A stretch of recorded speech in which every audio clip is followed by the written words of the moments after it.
우리 하나님 말씀 보겠습니다. 창세기 21장 22절부터 34절까지의 말씀 보겠습니다.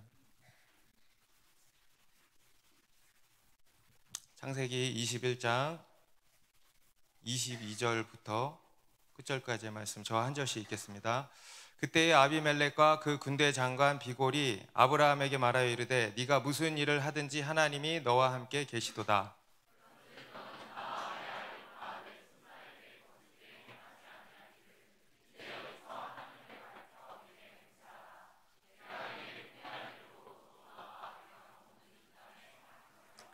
아브라함이 이르되 내가 맹세하리라 하고,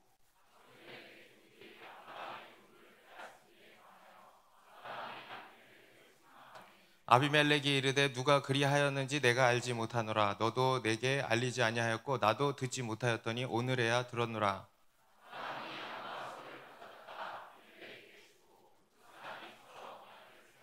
아브라함이 7 암양 새끼를 따로 놓으니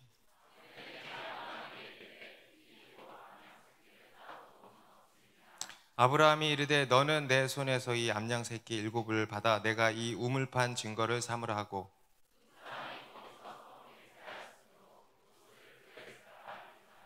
그들이 브엘세바에서 언약을 세우매 아비멜렉과 그 군대의 장관 비골은 떠나 블레셋 사람의 땅으로 돌아갔고,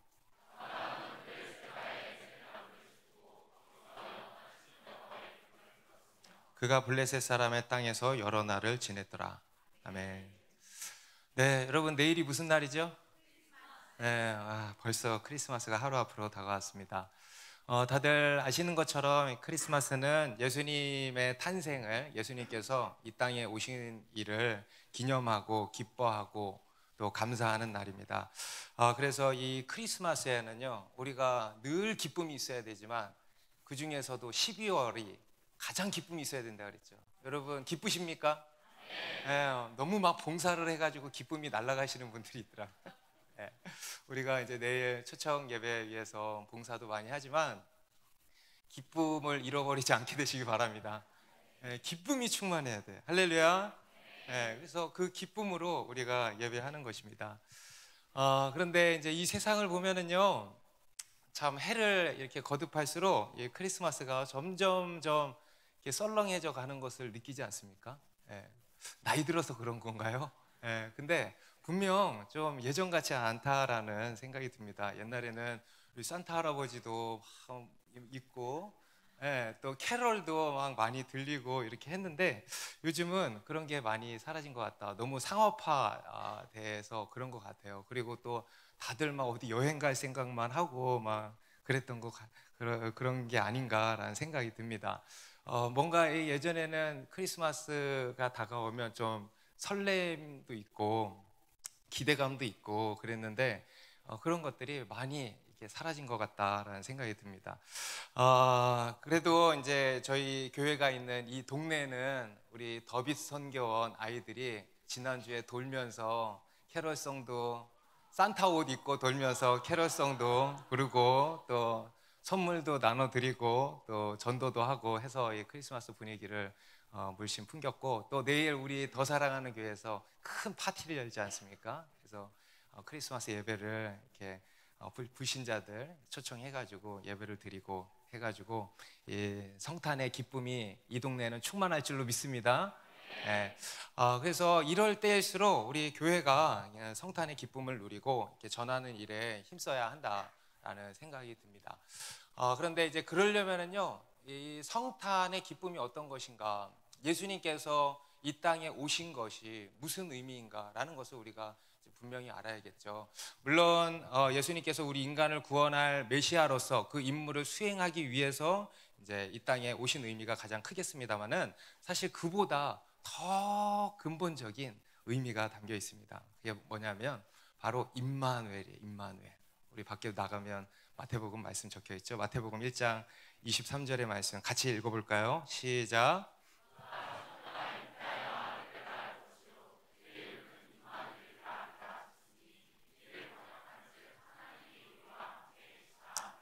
네, 임마누엘, 하나님이 우리와 함께 계시다라는 것입니다. 우리 하나님은요, 우리와 함께 하기를 원하시고 또 우리와 함께 하시는 분이시다라는 것입니다. 그래서 얼마나 함께 하고 싶으셨으면 친히 하나님이 인간의 육신을 입고 이 땅에 오신 것입니다. 우리랑 함께 하시기 위해서.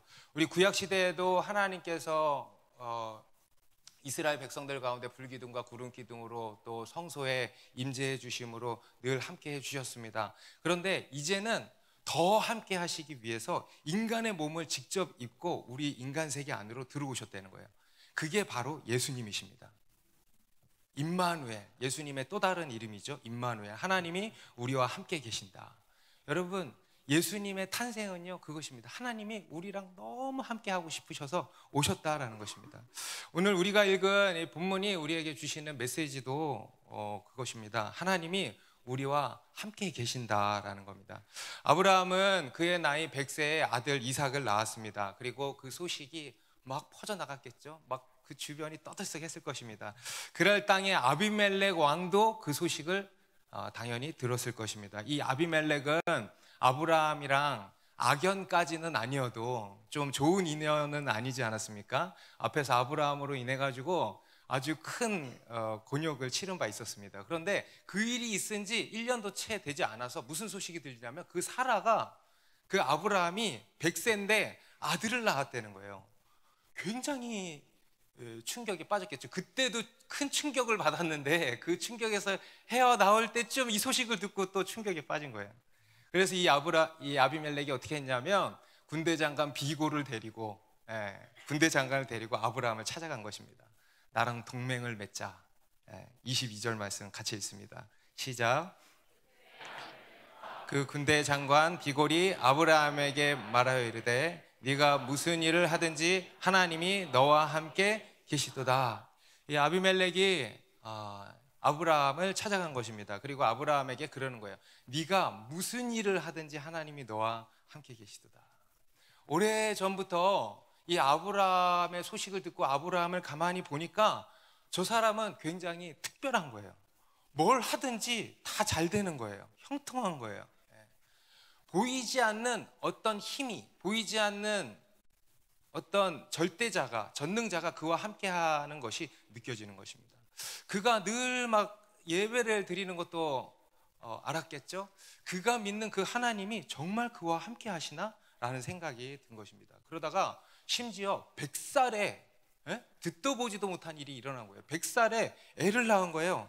그러니까 아이고야 안 되겠다 해서 그를 찾아가서 그와 동맹을 맺으려고 한 것입니다. 아비멜렉이 그러죠. 네가 무슨 일을 하든지 하나님이 너와 함께 계시도다. 여러분, 우리가 다 들어야 하는 말인 줄 믿습니다. 우리가 세상 사람들이 우리를 보면 이렇게 얘기해야 되는 거예요. 네가 무슨 일을 하든지 하나님이 너와 함께 계시도다. 여러분, 이런 얘기 들어봤어요? 들어봤어요? 저는 몇 번 들어봤어요. 정말 요새도 들어요. 어떤 분이 그러더라고요. 내가 진짜 목사님, 우리나라에서 제일 복 많이 받은 목사님이라고 그러더라고요. 가진 거 하나도 없는데 이렇게 하나님이 은혜를 많이 주신 것 같다고 막 그런 얘기 하시더라고요. 그래서 저도 이런 이야기 이제 종종 들었는데, 여러분, 특별한 어떤 사람만이 아니고 우리 그리스도인은 이런 특별한 사람들이에요. 그래서 세상으로부터 이런 얘기를 다 들어야 되는 겁니다. 네가 무슨 일을 하든지 하나님이 너와 함께 계시도다. 그렇다고 막 아무거나 하면 안 되고, 왜 그런 우스개 농담 있지 않습니까? 어떤 도둑이 교회를 다니는데 도둑질을 하고 나서 하나님께 감사기도 드렸다고, 안 걸리게 해주셔서 감사합니다. 그런 형통함이 아니죠. 이것은 아브라함뿐만이 아니고 그의 후손들, 이삭과 또 야곱, 이런 사람들도 이방인들로부터 똑같은 고백을 다 들었습니다. 야곱의 아들 요셉은 애굽의 노예로 팔려가서, 그 보디발이라고 하는 장군 집에 노예로 팔려가서도 이러한 이야기를 들었습니다. 우리 창세기 39장 2절 3절에 보면 여호와께서 요셉과 함께 하심으로 그가 형통한 자가 되어 그의 주인 애굽 사람의 집에 있으니 그의 주인이 여호와께서 그와 함께 하심을 보며 또 여호와께서 그의 범사에 형통하게 하심을 보았더라. 이 요셉을 보니까 특별함이 느껴진 거예요. 뭘 하든지 일도 잘하고 지혜가 있고 뭘 해도 다 잘하는 거예요. 하나님이 그와 함께 하는 것이 보였다라는 겁니다. 그래가지고 요셉에게 자기 집 살림을 다 맡겨버린 거 아닙니까? 여러분, 다니엘과 세 친구들도요, 바벨론의 포로로 끌려갔습니다. 그리고 바벨론 왕궁에서 지냈는데 거기서도 하나님의 함께 하심을 경험했고 또 그것을 세상 사람들이 보게 된 거죠. 그래서 이 바벨론 사람들이 함부로 하지 못하는 거예요. 심지어 왕도 함부로 하지 못하는 거예요. 사자굴에 들어가고 풀무불에 들어가고 했는데도 하나님이 함께 하셔서 머리털 끝 하나 그을리지 않고 살아남고, 그리고 다른 바벨론의 지혜자들과 다른 특별한 지혜와 계시를 받고 등등등.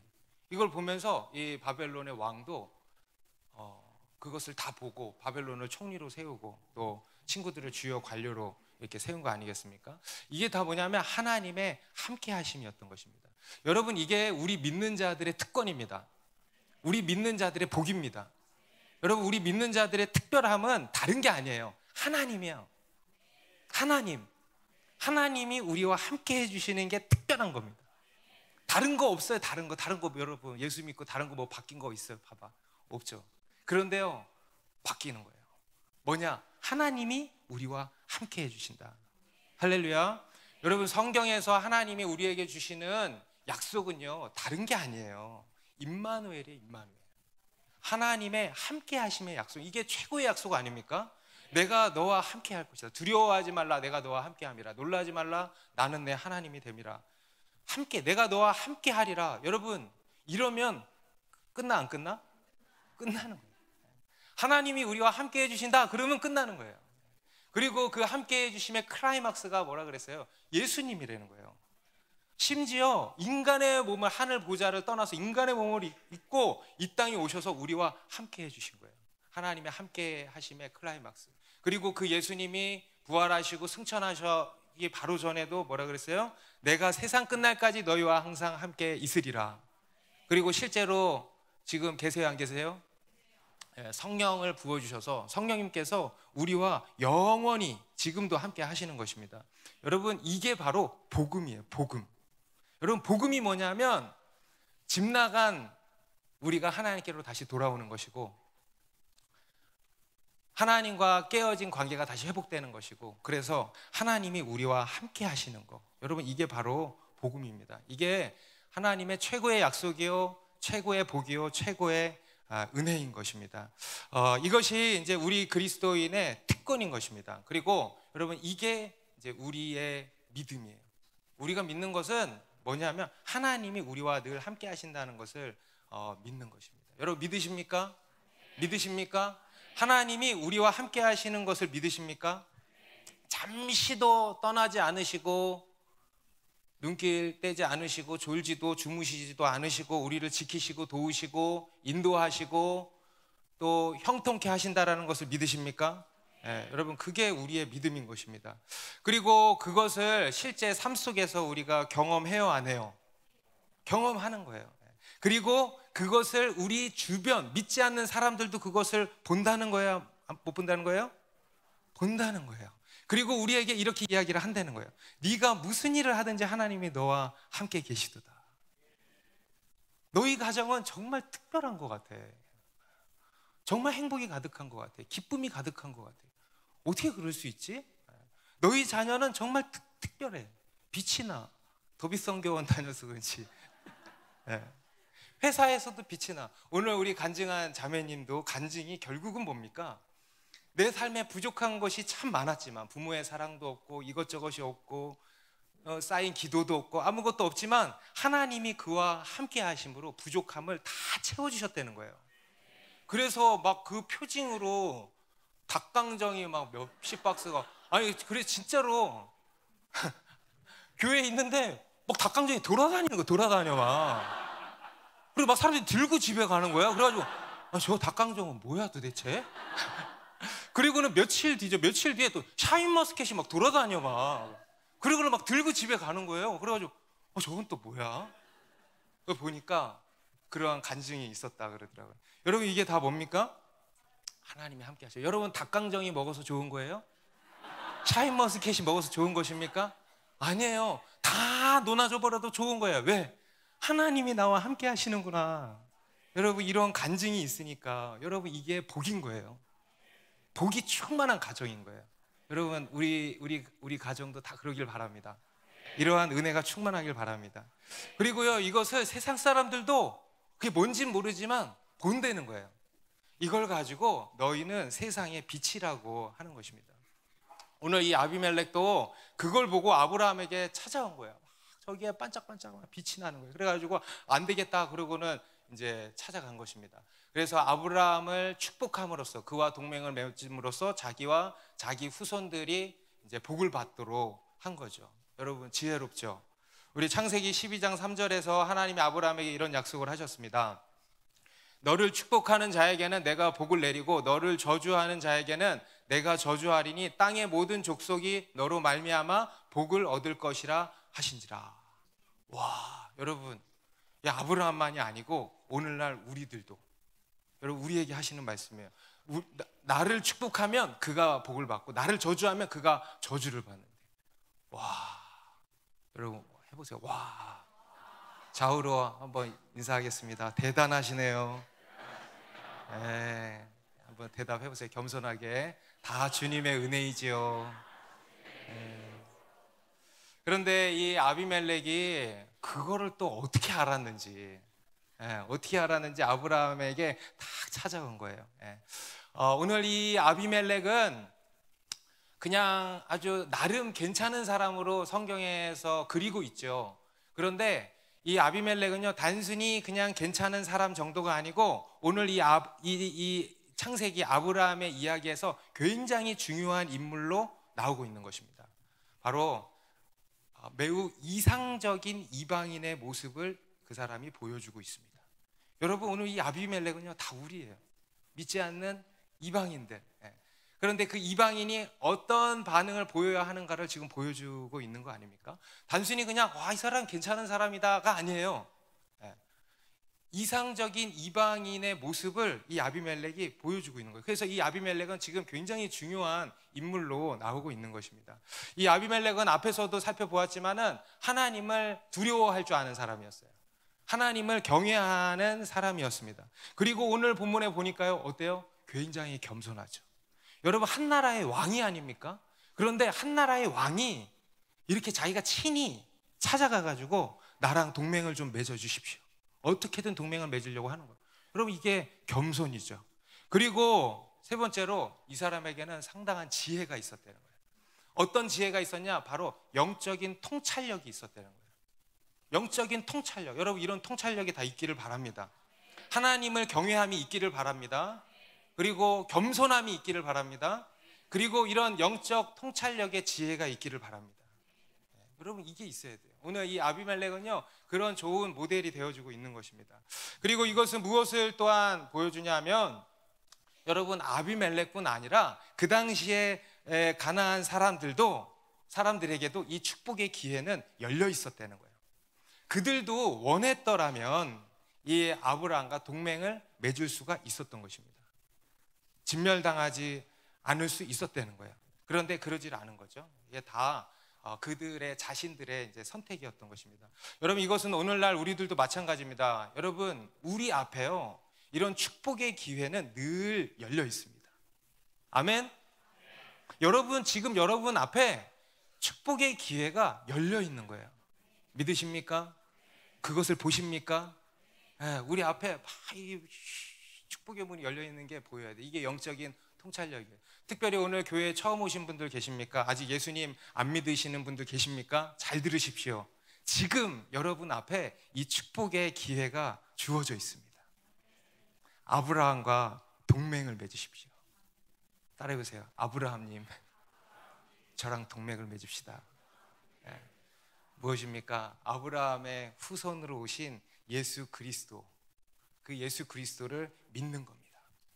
하나님과 동맹을 맺는 거예요. 예수님을 믿습니다. 그러면 되는 거예요. 그러면은요, 놀라운 축복을 쫙 흘려받게 되는 것입니다. 영원한 생명을 얻게 되고요. 아멘. 영원한 하나님의 나라를 얻게 되고요. 또 무엇보다 영원한 하나님의 자녀가 되는 권세를 얻게 되는 거예요. 무엇보다 하나님이 함께 하시는 그런 특별한 인생을 살게 된다라는 것입니다. 그리고 그것을 또한 이 세상이 이제 보게 되는 거죠.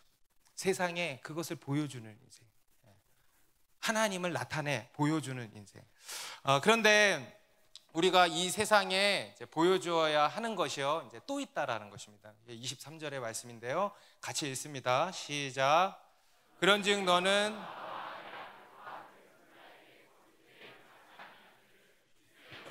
하나님을 가리켜 내게 맹세하라. 내가 내게 후대한 대로 너도 나와 내게 머무는 이 땅에 행할 것이니라.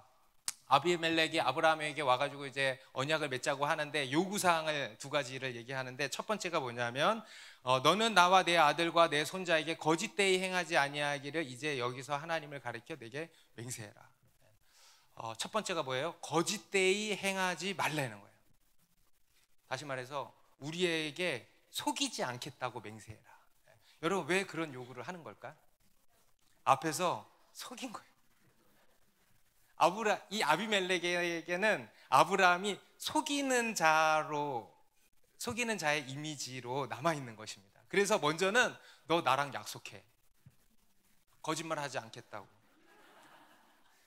믿음의 사람인데, 하나님의 사람인데, 제가 특별하긴 한데 얘가 거짓말을 하는 애여서, 그래서요 이게 얼마나 씁쓸한 내용인지 몰라요. 너 나랑 한 가지 약속해. 여러분, 불신자가 여러분에게 와가지고 나랑 동맹을 맺는데 하나만 약속해. 사기치지 않겠다고 하나만 약속해. 내 뒤통수 치지 않겠다고 약속해줘. 네, 그렇게 이야기를 하는 거예요. 너무 씁쓸하죠. 그리고 두 번째로, 내가 내게 후대한 대로 너도 나와 내가 머무는 이 땅에 행할 것이라. 내가 너에게 친절을 베풀었던 것처럼 너도 우리를 후대해주라. 친절을 베풀어 달라, 섬겨달라, 이것입니다. 이것은 아브라함과 아비멜렉 두 사람 간에, 두 민족 간에 맺은 언약이기도 하지만 1차적으로는 그 안에는요 매우 중요한 영적인 메시지가 담겨 있는 것입니다. 바로 이 약속의 자녀가 이 세상과 맺는 언약을 보여주고 있는 거예요. 지난 시간에는 약속의 자녀가 세상으로부터 핍박을 받게 된다 그랬잖아요. 그런데 오늘 본문은 뭘 보여주냐면 약속의 자녀가 이 세상과 맺는 언약이 있다는 거예요. 오늘날 우리 그리스도인들이죠. 우리 그리스도인이요, 이 세상과 맺는 언약이 있다는 거예요. 맹세가 있다는 거예요. 몰랐죠? 이런 게 있는 줄. 예, 맨날 박해만 받고 우리는 막 적대관계로만 생각을 했죠. 근데 그게 아니라는 거예요. 우리가 핍박을 받지만 또 한편으로는 우리 그리스도인이 이 세상과 맺는 언약이 있다라는 것입니다. 이 세상은 우리를 핍박하지만 우리는 그럼에도 불구하고 이 세상을 향해서 이행해야 할 의무가 있다는 거예요. 곧 우리 그리스도인이 이 세상에서 어떻게 살아야 하는가에 대한 문제인 것입니다. 먼저는요, 정직해야 한다는 거예요. 거짓되이 행하지 말라는 것입니다. 여러분, 우리 그리스도인은 어떤 사람들이냐면요, 하나님의 얼굴이에요. 여러분, 자식은 부모의 얼굴이 아닙니까? 부모의 거울이라고도 하지 않습니까? 여러분, 우리는요 하나님의 얼굴이에요. 사람들이요 누굴 통해서 하나님을 보냐면 우리를 통해서 하나님을 보는 거예요. 그런데 우리가 거짓되이 행한다, 그럼 어떻겠습니까? 그렇지 않습니까?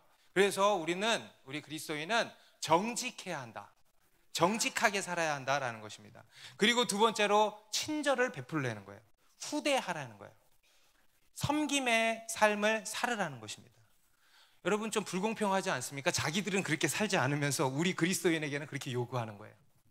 아비멜렉이 자기는 그러지 않으면서 너 빨리 나랑 약속해줘, 나한테 잘해주겠다고 빨리 약속해줘, 막 이렇게 하고 있는 거예요. 굉장히 이기적인 그런 요구를 이제 하고 있는 것입니다. 오늘날 이 세상이요, 오늘날 교회, 오늘날 우리 그리스도인에게 이런 기대하는 바가 있다는 거예요. 바로 공의와 사랑입니다. 우리 로마서 8장 19절에 보면 이런 말씀이 있습니다. 피조물이 고대하는 바는 하나님의 아들들이 나타나는 것이니. 피조물, 곧 이 자연 만물뿐만 아니라 이 모든 세상이에요. 이 세상이 고대하는 바가 있는데 뭘 고대하냐? 하나님의 아들들이 나타나기를 고대한다는 거예요. 병든 이 세상, 타락한 이 세상이 고대하는 바가 있는데 바로 공의와 사랑을 행하는 하나님의 아들들이 나타난다는 거예요. 여러분, 우리가 이제 내년에 4월에 총선이 있죠. 우리 국민들이 고대하는 바가 무엇입니까? 공의와 사랑을 행하는 지도자들이 나타나기를 고대하죠. 네, 똑같아요. 여러분, 병들고 타락한 이 세상이요, 자기들은 병들고 타락해서 죄인으로 살지만 또한 이거를 간절히 바라고 있다는 거예요. 공의와 사랑을 행하는 하나님의 사람들이 나타나기를 바란다는 거예요. 상당히 이기적인 기대를 갖고 있는 것이죠. 그렇죠? 상당히 이기적인 요구를 오늘날 교회와 성도들에게 하고 있는 거예요. 교회가, 쉽게 말해서 교회가 진정한 교회 되기를 바란다는 거예요.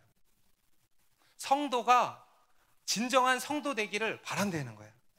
참 불공평하죠? 그런데 그런 것입니다. 여러분, 타락한 이 세상은 이 땅의 교회를 향해서요, 이런 이기적인 기대를 가지고 있는 거죠. 그런 것입니다. 세상이 그런 것이고요, 오늘날 우리 교회가 또한 그러한 요구를 당연히 받는 것입니다. 이 세상과 다른 모습을 보여주기를 바란다는 것입니다. 공의와 사랑을 보여주고 꽁꽁 얼어붙은 이 세상을 녹여주고 병든 이 세상을 치유할 진정한 축복의 통로로서의 교회의 모습을 기대하고 있다라는 것입니다.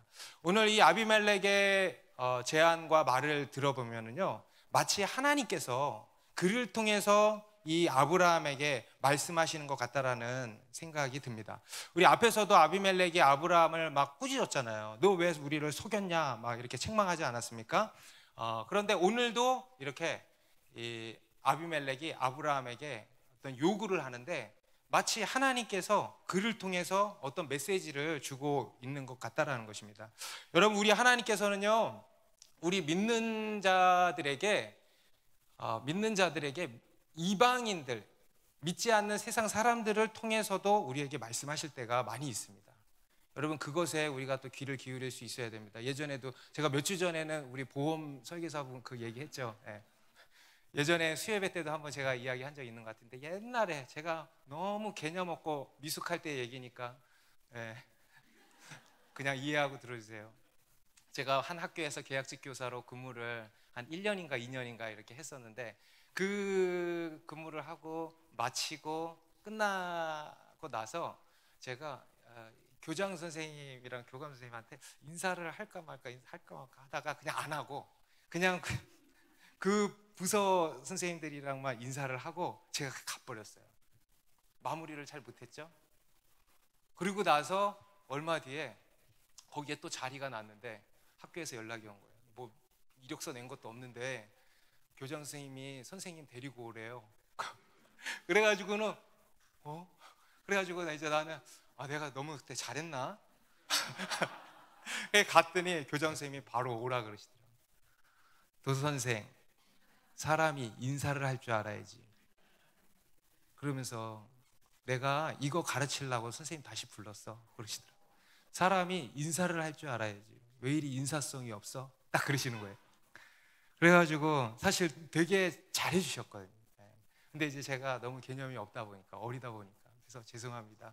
근데요, 그때 그게 얼마나 하나님의 음성으로 들렸는지 몰라요. 너무 부끄럽고, 그 한 번의 부끄러움으로 제가 많이 배우게 됐죠. 그래서 인사를 해야 되겠다. 여러분, 인사를 잘 하시기 바랍니다. 그래서요, 항상 뭐 이제 마칠 때 딸기 사들고 가고 막 해가지고 막 인사를 이렇게 했어요. 요즘은 그러면은 벌 받나요? 아무튼 법에 접촉되지 않게. 여러분, 우리는 그런 이야기 어떤 신학교에 가면 적혀 있다 그랬잖아요. 좋은 사역자가 되기 전에 참된 성도가 되고, 참된 성도가 되기 전에 참된 인간이 되라. 우리가 성도가 되기 전에, 여러분, 성도가 된다는 것은 참된 인간이 되는 것입니다. 오늘 이 아브라함에게도 하나님께서 아비멜렉을 통해서 이렇게 말씀을 하신 것입니다. 정직하게 살아라. 그리고 후대하며 섬기며 베풀며 살아라. 두 가지를 말씀하시는 거예요. 이게 믿는 자들의 삶이에요. 그리고 그러려면 어떻게 해야 되나? 여러분, 우리가 정직하고 후대하면서 살려면 어떻게 해야 되는지 아세요?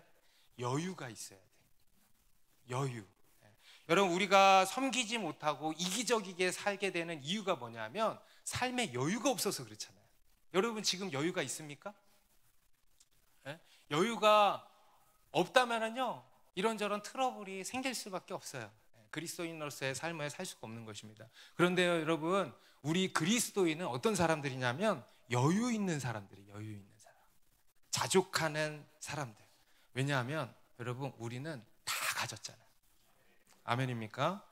하나님이 우리의 아버지 되시잖아요. 영원한 생명을 받았죠. 영원한 하나님의 나라를 유업으로 받았죠. 하나님의 자녀되는 권세를 받았죠. 그럼 뭐예요? 다 가진 거예요, 다 가진 거. 그러니까 여유가 있어, 없어요? 여유가 있는 거예요. 이 세상 사람들은요, 그런 것을 받지도 못하고 알지도 못하니까 끊임없이 불안해하고, 그래서 더 쌓아두고 더 움켜쥐고 하는 거 아닙니까? 그런데 우리 그리스도인들은 어떤 사람들이냐면 다 가진 자들이라는 거예요. 하나님을 가진 자예요. 여유가 있는 거예요. 그래서 나눌 수가 있는 것입니다. 여러분, 노블리스 오블리주라는 말이 있죠. 그죠? 제가 사전에 찾아보니까 높은 신분에 따르는 정신적 의무, 또는 높은 사회적 신분에 상응하는 도덕적 의무, 이렇게 돼 있더라고요. 여러분, 우리 그리스도인이야말로 그리스도인의 노블리스 오블리주가 있는 것입니다. 그것이 바로 오늘 본문의 이야기입니다. 오늘 본문을 통해서 우리에게 주시는 메시지예요. 세상은 우리를 비록 미워하고 핍박하지만, 그렇다고 막 세상이랑 싸우는 그리스도인들이 있어. 열심당파들. 그죠? 근데 그러면 안 된다는 거예요. 그거는요, 하나님의 아들들을 향한 이 세상의 질투식이에요, 질투식이. 여러분, 재벌들 보면 어때? 비꼬아 보이죠? 그래, 안 그래요? 그렇잖아요. 재벌들 보면 막 그렇습니까? 막 이렇게 비꼬게 보잖아요. 그런 거예요. 하나님의 아들들이라고 하니까 이 세상이 질투하고 시기하는 거예요. 그렇게 생각하셔요. 그거에 불과한 것입니다. 그래서 그것을 알고 우리는 세상에 노블레스 오블리주를 다 하는 거예요. 정직하게 사는 거예요. 세금, 부자일수록 세금 잘 내야 되잖아. 정직하게 살아야 되는 거예요. 그리고 사랑과 섬김을 베풀어야 되는 거예요. 왜냐하면 우리는 노블리스니까. 따라합시다. 나는 하늘의 노블리스다. 노블리스, 귀족이라는 말이에요. 우리는 천국의 귀족이니까. 아멘. 그리고 이것이 예수님께서 마태복음 5장 9절에서 말씀하신 내용입니다. 화평케 하는 자. 같이 읽습니다. 시작. 화평하게 하는 자는 복이 있나니 그들이 하나님의 아들이라 일컬음을 받을 것이며. 다시 한번 읽을까요? 시작. 화평하게 하는 자는 복이 있나니 그들이 하나님의 아들이라 일컬음을 받을 것이며. 여러분, 정말 기억하십시오. 우리 그리스도인은요, 화평하게 하는 자들이에요. 싸우는 자들이 아니고, 어떤 부분 우리가 진리에 있어서는 영적인 싸움을 해야지. 하지만 이 세상을 대상으로 해서는 화평하게 하는 자들이 돼야 된다. 여러분, 아브라함이 그런 사람이었습니다. 우리 앞에 13장에서도 롯과의 관계에서 뭐라 그랬어요? 네가 저하면 나는 우하고 네가 우하면 나는 저하리라. 양보하잖아요. 양보하는 거예요. 섬기는 거예요. 베푸는 거예요. 왜냐? 여유가 있는 거예요. 여유가. 왜 여유가 있어요? 하나님이 내 편이니까. 그래서 내가 뭘 하든지 하나님이 도와주시고 하나님이 복을 주시고 하나님이 형통케 해주실 거라는 것을 아니까 여유가 있는 거예요. 여유가. 그래서 양보하고 섬기고 베푸는 것입니다. 여러분, 이러한 여유가 있으시길 바랍니다. 다시 묻겠습니다. 여러분에게 지금 여유가 있습니까? 여유가 없으면 여유를 빨리 만들어내세요. 막 여유를 만들어내세요. 여러분, 우리 그리스도인은 어떤 사람들이냐? 여유가 있어야 돼요. 여러분, 믿음이란 뭐냐? 믿음이란 여유입니다. 믿는 자에게는 특징이 있어요. 여유가 있어요. 두려움이 없어요. 불안이 없어요. 이기심이 없어요. 믿음은 여유입니다. 그래서 여러분, 이 여유가, 믿음의 여유가 있게 되시기 바랍니다. 그런데 이제 오늘 본문을 또 계속 보면요, 그런 아브라함이요, 이제 양보하는 자인데 보니까 한 가지 양보하지 않는 게 있었다는 거예요. 바로 그 땅의 우물이었어요. 25절부터 27절. 아비멜렉의 종들이 아브라함의 우물을 뺏은 일에 관하여 아브라함이 아비멜렉을 책망하매 아비멜렉이 이르되 누가 그리하였는지 내가 알지 못하노라. 너도 내게 알리지 아니하였고 나도 듣지 못하였더니 오늘에야 들었노라. 아브라함이 양과 소를 가져다가 아비멜렉에게 주고 두 사람이 서로 언약을 세우니라. 아브라함이 아비멜렉과 언약을 맺으려고 하는데 그 맺기 전에 한 가지 일을 이 아비멜렉이 아브라함이 똑같은 아시여가지고 아브라함이 짚고 넘어가는 거예요. 옛날에 아비멜렉의 종들이 아브라함이 판 우물을 빼앗았다는 거예요. 그 당시 팔레스타인 땅에서 특히 그 땅에 사는 유목민들에게는 우물은 굉장히 중요한 겁니다. 생존의 필수 요건이죠. 그리고 그 땅의 가장 큰 재산이 우물 아니겠습니까? 그래서 그 당시에는 이 우물 가지고 싸움이 많이 일어났어요. 우물을 뺏는다 그러면 전쟁의 시초가 되는 것이었습니다. 그런데 이 아비멜렉의 종들이요, 아브라함이 판 우물을 탁 빼앗은 거예요. 그래서 아브라함이 그거를 탁 얘기하고 돌려달라 한 겁니다. 그래서 이제 28절부터 31절에 보니까 아브라함이 7 암양 새끼를 따로 놓으니 아비멜렉이 아브라함에게 이르되 이 7 암양 새끼를 따로 놓으면 어찌미냐. 아브라함이 이르되 너는 내 손에서 이 암양 새끼 7을 받아 내가 이 우물판 증거를 삼으라 하고 두 사람이 거기서 서로 맹세하였으므로 그곳을 브엘세바라 이름하였더라. 아브라함이 이제 그 언약의 징표로 예물을 주는데 이 7 암양 새끼는 따로 놓았대요. 따로. 그러니까 이제 이 아비멜렉이 그거는 뭐냐? 그러니까 이건 딴 거다. 이거를 받고 이 우물판, 내가 이 우물을 팠다는 증거를 삼아라 한 거예요. 그러니까 이 우물은 내 거다, 내 소유다라는 것을 분명히 한 것입니다. 어떤 면에서 보면요, 지금 후대하라고 지금 요청을 했는데 지금 초장부터 그렇게 나오는 거예요 지금. 네. 아니 그것 좀 그냥 넘어가면 안 되나? 다 지난 일인데 이런 생각이 들 수 있겠지만은 결코 그런 문제가 아니었다라는 것입니다. 여러분 이것은요 굉장히 중요한 영적인 의미가 담겨 있는 일이었습니다. 왜냐하면 이 우물은 그냥 우물이 아니고 약속의 우물이었어요. 곧 하나님이 약속하신 그 땅에 있는 우물이었어요. 오늘 이 아브라함이 그렇게 해서 이 우물이 이제 내 거다라고 이렇게 확인을 받은 것은 무엇을 의미하냐면 하나님이 약속하신 땅, 곧 가나안 땅이죠. 그 가나안 땅의 일부분을 합법적으로 처음으로 소유하게 된 사건인 것입니다. 그러니 여러분 중요해요, 안 중요해요? 네, 그래서 이 브엘세바는 후대에 이스라엘 백성들에게 굉장히 중요한 종교적인 장소로 자리를 잡게 된 것입니다. 그러니까 이 아브라함이요 그거는 양보를 못하는 거예요. 여러분 이것이 우리에게 보여주는 것이 무엇이겠습니까? 여러분 우리가 다른 거는 다 양보해. 그런데요 절대 양보해서는 안 되는 게 있다. 바로 영적인 거예요. 영적인 거. 여러분 영적인 게 뭔지 알아요? 모르면 목자한테 가서 물어봐. 네. 여러분 영적인 것은 절대로 양보하면 안 돼요. 여러분 이 우물은 그냥 우물이 아니에요. 그냥 우물이면 양보했겠죠. 이 우물은요 약속의 우물이에요. 약속의 땅이에요. 그렇기 때문에 하나도 빼앗길 수가 없는 것입니다. 양보할 수가 없는 것입니다. 여러분 우리 그리스도인은 양보하며 살아야 됩니다. 양보하십시오. 베푸십시오. 섬기십시오. 후대하십시오. 그런데요 절대 양보하면 안 되는 게 있어요. 영적인 것은 절대 양보하면 안 되는 거예요. 우리 창세기 뒤에 가면 이삭의 두 아들 야곱과 에서의 이야기가 나오죠. 장자권 쟁탈전 이야기가 나오죠. 야곱과 에서는 이삭의 쌍둥이 두 아들입니다. 에서가 몇 분 더 빨리 나와가지고 형이 되고 야곱이 뒤에 나와서 이제 동생이 된 것입니다. 그래서 이제 에서가 장자가 된 거죠. 그리고 또 심지어 이 에서는 그 당시에 잘 나가는 사냥꾼이었어요. 오늘날로 치면은 잘 나가는 대기업에 아주 막 이렇게 해서 일하는 돈 잘 버는 그런 아들내미였어요. 그러니까 아버지가 너무 사랑을 했죠. 그런데 이 야곱은 어떤 사람이었냐면 집돌이였어요. 집돌이. 제가 집돌이인데 저 같은 사람이 굉장히 소심하고 조용한 집돌이. 그래 놓으니까 엄마의 사랑을 많이 받았어요. 그런데 이 야곱이요 늘 호시탐탐 노리는 것이 있었으니 바로 이 형 에서의 이 장자의 명분이에요. 다른 거는 탐나지 않아. 그런데 이 장자의 명분, 그 당시 이 장자의 명분은 하나님의 축복이 담겨 있는 것입니다. 하나님의 언약이 담겨 있는 굉장히 중요한 권리였습니다. 굉장히 중요한 축복권이었습니다. 그러니까 이제 이 야곱이 그거를 다 알고는 내가 저게 내 건데, 저게 몇 분 먼저 나왔다고 저게 저리로 가고 막 그러고 있었던 거예요. 그런데 어느 날 하루 야곱이 집에서 팥죽을 쫙 맛있게 했는데 이 에서가 들어와가지고 배가 너무 고픈 거였어요. 야, 나 한 그릇만 줘 하니까 이제 딱 야곱이, 형, 장자의 명분 나한테 팔면 내가 이거 주지 한 거죠.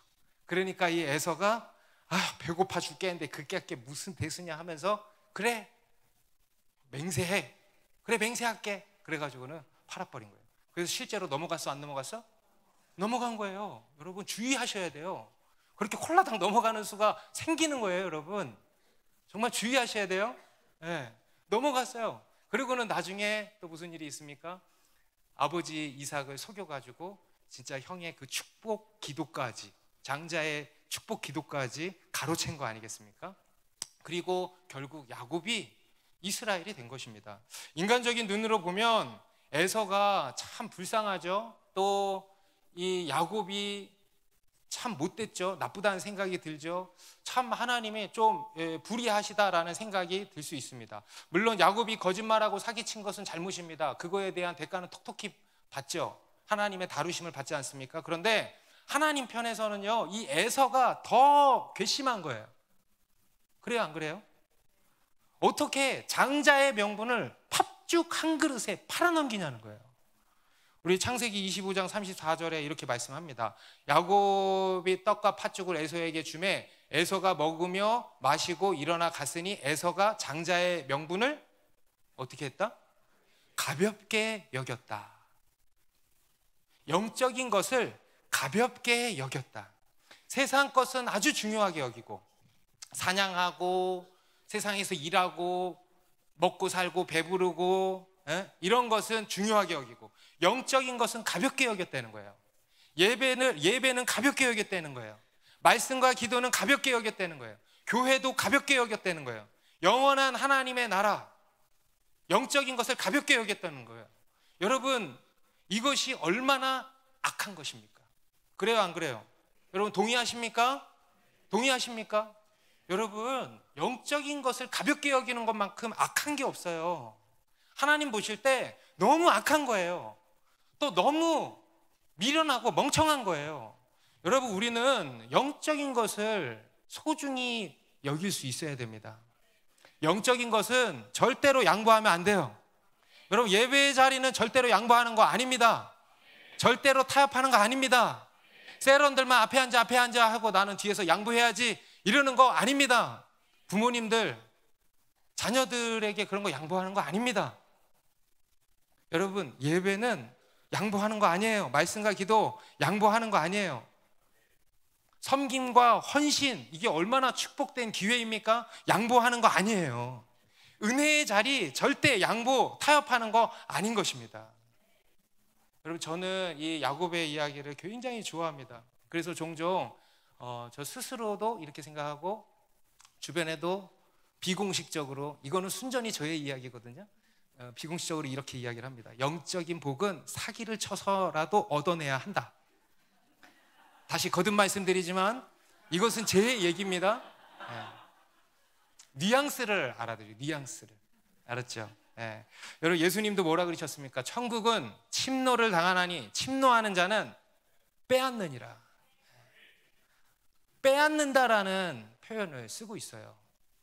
어떤 사람들은 너무 무례하다 이렇게 이야기를 하는 분들도 있어요. 그런데요 저는 좋은 표현이라고 생각합니다. 천국은 빼앗는 거예요. 뉘앙스를 여러분 들으시기 바랍니다. 영적인 복은요 그것을 알아보고 내가 가진 것을 다 팔아서라도 사는 거라 그랬잖아요. 빼앗는 거예요. 빼앗는 거. 여러분 오늘 이 아브라함이 그런 사람이었습니다. 여러분 아브라함이 믿음의 사람이었던 것은요, 아브라함이 비록 실수하고 연약함도 보였지만은 그가 확실히 믿음의 사람이라고 하는 것은 그는 하나님의 말씀에 무조건 순종했고요, 두 번째로 이런 영적인 복을 알고 그에 있어서는 절대 타협 양보하지 않았다. 다른 건 다 양보해도 하나님이 약속하신 복만큼은 내가 다 찾아 먹겠다. 다 찾아 먹겠다. 따라해보세요. 다 찾아 먹으리라. 여러분, 하나님이 여러분에게 주신 영적인 복은 다 찾아 드셔야 돼요. 그래서 이 브엘세바 우물도 악착같이 찾아 먹은 거예요. 그리고 이제 마지막 33절 34절에 같이 읽습니다. 시작. 헤바에 에셀나무를 심고 거기서 영원하신 여호와의 이름을 불렀으며 그가 블레셋 사람의 땅에서 여러 날을 지냈더라. 이제 그곳 이름을 브엘세바라고 부르고 에셀나무를 심었다 그러죠. 영적인 세레머니를 한 것입니다. 그리고 그곳에서 누구의 이름을 불렀대요? 여호와의 이름을 불렀는데 어떤 여호와냐? 영원하신 여호와의 이름을 불렀다. 앞에서는요, 지극히 높으신 하나님 엘 엘르yon, 히브리어로 엘 엘르ion이에요. 그리고 또 뒤에는 전능하신 하나님, 이건 알죠? 엘 샤다이의 하나님의 이름을 불렀는데 여기서는 영원하신 하나님 엘 올람, 영원하신 하나님의 이름을 불렀대요. 우리 하나님은 영원하십니다. 이 땅의 것이 전부가 아닌 것을 내가 이제 압니다. 이 땅의 나라가 전부가 아니라는 것을 압니다. 영원한 하나님의 나라가 있음을 압니다. 그곳에서의 영원한 삶을 내가 압니다. 우리 하나님은 영원하신 분임을 압니다. 이 땅에서 받는 복이 복이 아니고 영원한, 하늘에서 받는 영원한 복이 참 복인 것을 내가 압니다 라고 고백하고 예배를 드린 거예요. 여러분 믿으십니까? 여러분, 우리 그리스도인이 이런 사람이라는 것입니다. 여러분, 우리에게는 놀라운 약속과 놀라운 특권이 주어졌으니 바로 영원하신 하나님이 우리와 영원히 함께 하시도다. 임마누엘의 하나님이시라는 것입니다. 우리 삶에요, 하나님의 함께 하심의 역사가 늘 나타난다는 거예요. 그래서 여러분, 다른 거 닭강정 너 먹어, 샤인머스켓 너 먹어, 난 필요가 없어. 안 먹어도 배불러 안 배불러? 배부른 거예요. 그게 우리 그리스도인의 믿음이고, 그게 우리 그리스도인의 여유고, 그게 우리 그리스도인의 복이고 은혜인 것입니다. 그리고 그로써 그리스도인의 노블레스 오블리주가 주어지고 그것을 세상에게 우리가 보이는 것이죠. 여러분, 이 세상은요, 참 교회를 보기를 원해요.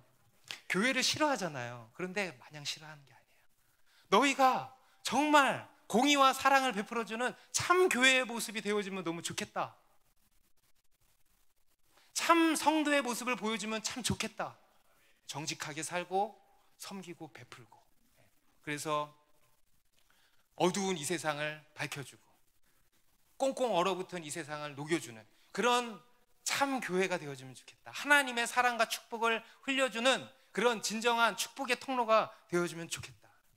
이게 빛이고 소금이에요. 여러분, 빛이 어두운 곳만 비추는 것이 아니고 따뜻하게 녹여주는 역할도 하잖아요. 여러분, 소금도 열을 뿜어내는 거 아시죠? 여러분, 얼음 빙판길에다가 뭐 뿌려요? 소금 뿌리잖아요. 열을 뿜어내는 거예요. 그게 빛과 소금의 또 다른 공통점입니다. 얼어붙어 있는 이 추운 이 겨울을 녹여주는 그런 빛과 소금과 같은 교회가 다들 되십시다. 기도하겠습니다.